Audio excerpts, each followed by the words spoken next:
Sénateur Moreau, Radio-Canada et CBC, les deux réseaux en fait, ont décidé de faire affaire avec le géant américain Prime Amazon en déposant sur cette plateforme les chaînes de nouvelles continues RDI et CBC News Network, qui seront disponibles en continu aux abonnés de Prime pour 4,99$ chacune.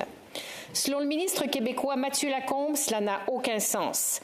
Et il y a un consensus politique au Québec à l'effet que c'est inadmissible que Radio-Canada offre nos contenus canadiens à une plateforme américaine qui contribue à saper le rayonnement de notre culture québécoise. N'est-ce pas en effet faire un pacte avec le diable?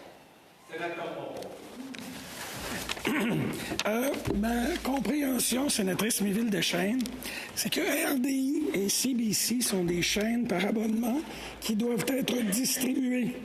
Et de moins en moins de personnes ont un abonnement câblé, tandis que de plus en plus de Canadiens et de Canadiennes, surtout les jeunes, ont recours aux médias numériques.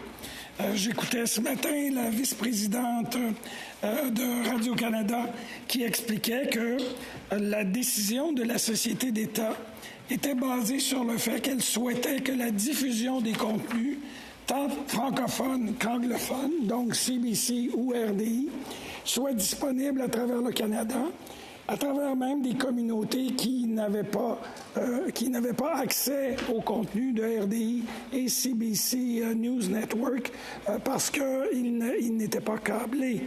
Et ma compréhension, c'est que l'importance du rayonnement de la culture et de l'information est à la base de la décision de Radio-Canada. Sénateur Moreau, sénatrice Méville-Deschênes.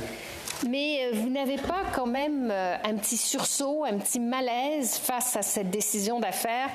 Je comprends en effet que pas mal de jeunes Québécois sont sur Prime. Mais pourquoi ne pas diffuser RDI sur une plateforme comme TOUTV afin d'affirmer notre souveraineté culturelle et garder nos téléspectateurs chez nous, plutôt que de capituler face à la puissance des géants étrangers du streaming? Il y a déjà, RDI et CBC sont déjà diffusés sur une plateforme numérique canadienne qui est River TV, qui appartient au groupe Québécois.